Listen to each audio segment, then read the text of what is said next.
We begin in China, where the country's diplomatic super week is underway, kicking off with the SCO summit in Tianjin over the weekend and rolling into Wednesday's Victory Day parade in Beijing. Beyond the optics, two pairings are in focus: China-India and China-North Korea, as Modi in Tianjin and Kim Jong-un is expected to begin his train ride to Beijing today. Our Kim Do-yeon reports.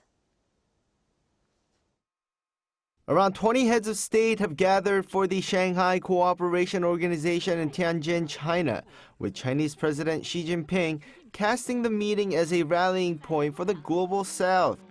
Starting on Sunday and running until Monday, this year's SCO, which is known for its counterstance against the West, is the biggest so far, with Russian President Vladimir Putin and India's Narendra Modi in attendance.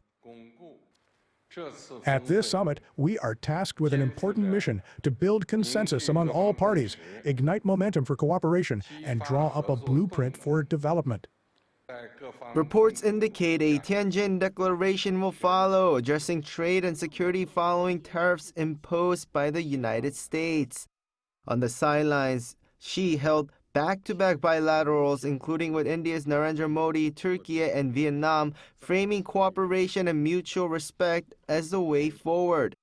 Among them, the Xi-Modi summit garnered a lot of attention. After years of frosty ties, the two leaders agreed the world's two biggest Asian economies should be partners, not rivals, a carefully worded signal that both sides want to steady ties. Particularly as India has been hit with a 50% tariff by the U.S. and China is still working with the U.S. on its rate. Our cooperation is closely linked to the interests of our 2.8 billion people and also the global development. We are committed to advancing our bilateral relations based on mutual trust, respect, and consideration. This event isn't where China's hosting role stops. Later this week, the 80th anniversary of Victory Day will be celebrated in Beijing's Tiananmen Square, with leaders from across the globe joining. For South Korea, the Speaker of the National Assembly, Woo Won-sik, is set to attend. One key highlight is North Korean leader Kim Jong-un's visit.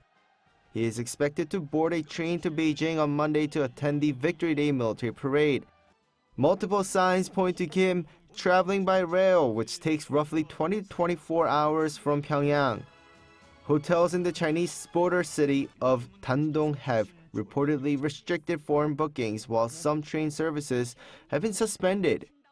Kim has traveled to Beijing 4 times, twice by train and twice by private plane. Kim Do-yeon, Arirang News.